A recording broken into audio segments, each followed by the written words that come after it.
Cuentos extraños por Aníbal Mujica.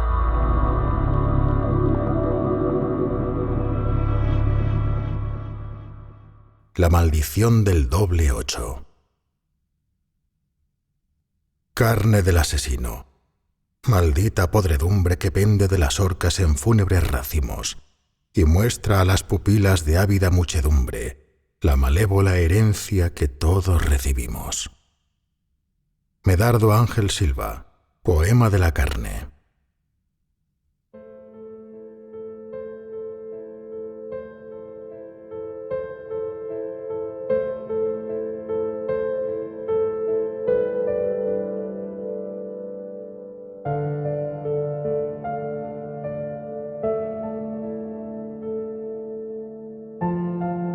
Huí de casa a los 14 años para nunca más volver. Lo hice el día que mi madre falleció de forma repentina. Nunca entendí qué pasó. Solo me dijeron que había muerto y mi padre se aisló por completo en el viejo sótano de nuestra casa. Mi padre era un hombre perturbado y solitario, que dejó la crianza de su único hijo en manos de su esposa, mientras él se ausentaba en interminables viajes que consiguieron deteriorar aún más su salud mental. Todavía recuerdo verlo llegar en estado de locura, como si hubiese experimentado con drogas o placeres prohibidos. Después le seguía el encierro. Aquel hombre se aislaba en un sótano lleno de libros, a donde mi mamá le hacía llegar comida. Nunca pude conocer su escondite. Mi madre me mantenía siempre alejado. Parecía sentir terror por su sola presencia. Por eso, casi no tuve contacto con él ni construí una relación. Luego de la muerte de mi madre, no tenía sentido estar ahí, así que me fui. Eso ocurrió hace más de 40 años. No lo traería de vuelta si no fuese por la llamada de un pariente lejano, quien me ubicó tras semanas de búsqueda para avisarme que mi padre estaba en un viejo sanatorio de un remoto pueblo andino en Venezuela y que no tardaría en morir. La llamada me dejó perturbado. Yo tenía 55 años y pensaba que mi padre había fallecido. Al principio, estuve reacio a ver de nuevo a una persona que había enterrado en mi memoria, pero mi esposa me obligó. Me dio un emotivo sermón respecto a cerrar heridas en la vida y perdonar para evolucionar como personas. Entonces cedí. Llegué al pequeño pueblo en medio de una tarde fría y nublada. El médico de turno validó mi identidad, pues desconocía de la existencia de un familiar cercano. Mientras me llevaba a la habitación de mi padre, me explicó que su salud mental estaba muy afectada. Alternaba prolongados momentos de silencio con episodios de verborrea, en los cuales contaba historias inverosímiles. Tenía fallas de memoria y me advirtió que probablemente no me reconocería. Pasé a verlo. Estaba sentado en un sillón, con el cuerpo encorvado y el cabello blanco. A pesar de su extrema delgadez, todavía conservaba aquella mirada, esa que de niño me aterraba. Me senté a su lado y permanecí casi una hora observando en silencio a aquel hombre, ahora débil e indefenso, que había perturbado mi infancia. Pensé en las palabras de mi esposa sobre el perdón e hice un esfuerzo por reconciliarme con aquellos recuerdos. De pronto, un enfermero entró a la habitación. Iba a cambiarle la vía por donde se alimentaba. El joven movió con suavidad el brazo de mi padre. El solo contacto lo sobresaltó y abrió los ojos. De pronto, como un acto reflejo, se arrancó la vía intravenosa. El hábil enfermero lo sujetó y se la volvió a colocar. Después se dispuso a limpiar las gotas de sangre que mancharon el piso y se retiró. Aquel olor surtió un efecto particular en mi padre. Comenzó a revolverse en el sillón de manera inquieta, como si estuviera reviviendo algún recuerdo o una pesadilla. Quiso levantarse, pero no pudo. Volteó en busca de ayuda y sus ojos hicieron contacto con los míos. Me observó y por un momento pareció reconocerme. De la nada, comenzó a hablar con voz lenta. Fui un hombre feliz. Tenía una esposa y un hijo maravilloso. Todo cambió el día que decidí hacer una excursión a un sitio maldito. Junto con un amigo, decidimos pasar unos días en un lugar al que siempre habíamos querido ir. Un caserío a orillas del mar, llamado San Juan, que estaba rodeado por una montaña de la que bajaba un caudaloso río. Salimos muy temprano, atravesamos el pueblo y nos adentramos en un paisaje lleno de grandes árboles que marcaban un camino natural hacia la montaña. Pasado el mediodía, posterior a una extenuante caminata bajo el sol caribeño, nos encontramos frente a dos rocas enormes, una suerte de elefantes dormidos que obstaculizaban nuestro camino. Decidimos subirnos a ellas y saltarlas para continuar el recorrido. Mi amigo lo hizo sin dificultad. Yo lo seguí. Al saltar, me resbalé y caí con todo mi peso sobre mi pie derecho. Permanecí unos minutos en el suelo con los ojos cerrados, maldiciendo mi mala suerte. Al abrirlos, vi un pequeño letrero de madera, semienterrado al lado del río, con letras casi borrosas. Camino a la parada del doble 8. Con curiosidad, me arrastré hacia el letrero, mientras mi amigo no paraba de preguntarme cómo me sentía. Bien, bien, le respondí e intenté levantarme, cuando un dolor intenso me hizo caer de nuevo. Decidimos descansar un rato y, como buenos excursionistas, usamos lo que teníamos para vendarme el pie, que ahora lucía muy hinchado. En esas condiciones, el regreso de casi 4 horas sería imposible. De paso, estábamos en una zona muy aislada como para hacer una llamada y pedir auxilio. Así que decidimos que nuestra única opción era tomar el camino que señalaba el letrero. Hace años leí que habían abierto posadas para incentivar el turismo en esta zona, argumentó mi amigo. Por casi 1 hora, caminamos al ritmo que me permitía ir apoyado sobre sus hombros. Seguimos la dirección que señalaban los carteles y llegamos a una antigua casa de color blanco en cuya fachada se leía doble 8, pensión y comida. Una gran puerta de madera ocupaba casi todo el frente. De repente, el portón se abrió con lentitud, sin siquiera tocarlo, y nos recibió un joven vestido con una túnica blanca. No dejamos ni que hablara. De manera atropellada, le explicamos nuestro percance y pedimos, casi en tono de súplica, poder hospedarnos y buscar alivio para mi pie.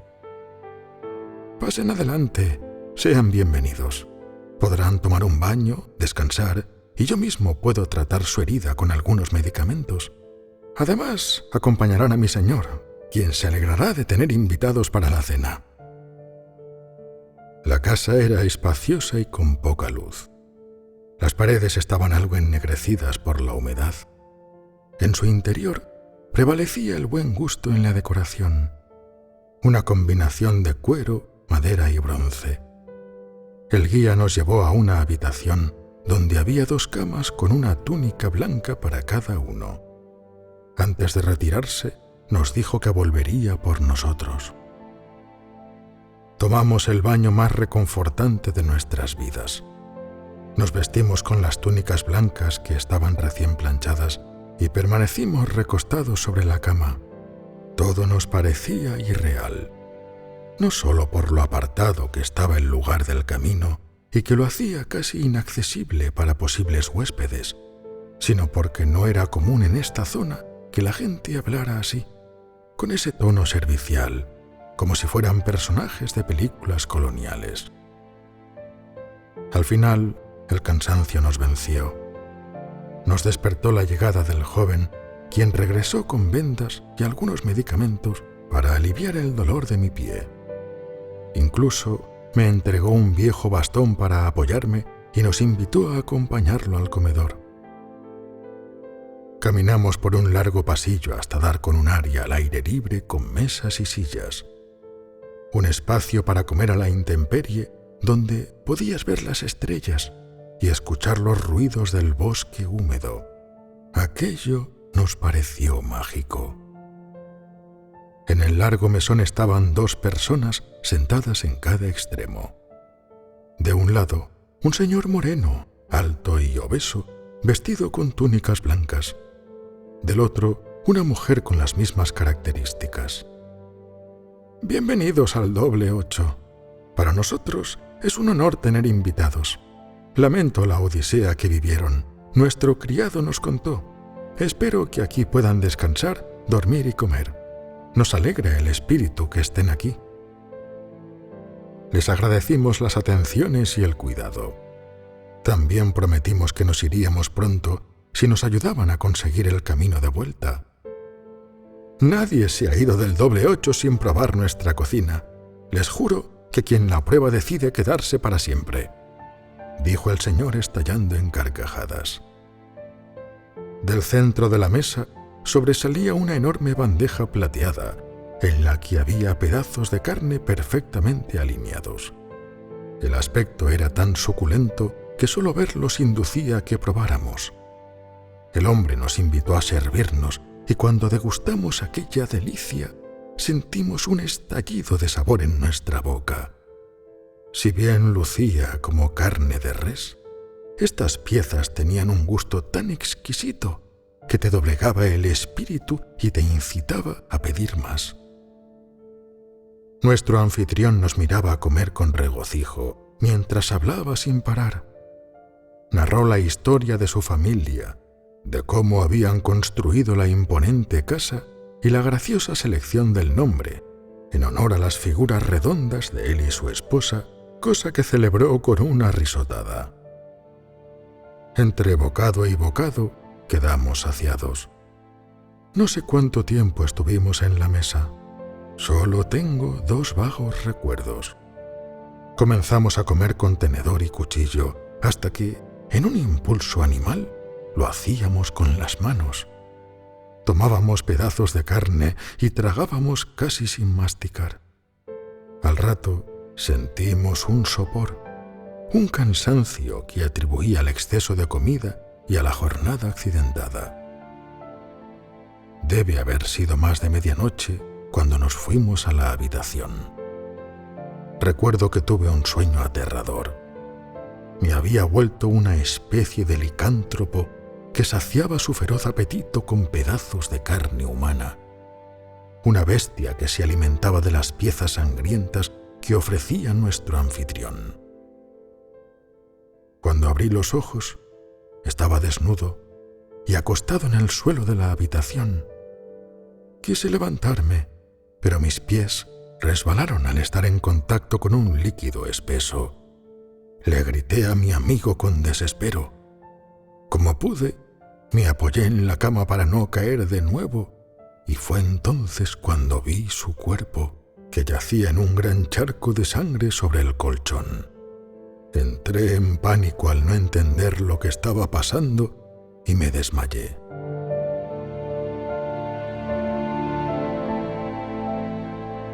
Debieron haber pasado varias horas. Cuando desperté, estaba en otro lugar con más luz. Revisé mi cuerpo ennegrecido por la sangre coagulada y noté que tenía una gruesa cadena atada a mi pie. En ese instante se abrió una puerta y pude reconocer su obesa figura. «Ahora eres mi esclavo y vas a seguir mi voluntad». Se rió en mi cara y comenzó a tararear un extraño cántico que helaba la sangre. «En la cena probaste carne humana y te contagiaste con la maldición de licántropos. Estás condenado de por vida a cazar humanos, tal como hiciste con tu amigo. Tranquilo, tranquilo, no te vas a quedar encerrado acá. Queremos que regreses al mundo exterior, salvo que llevarás por siempre la maldición del doble 8 en tu sangre.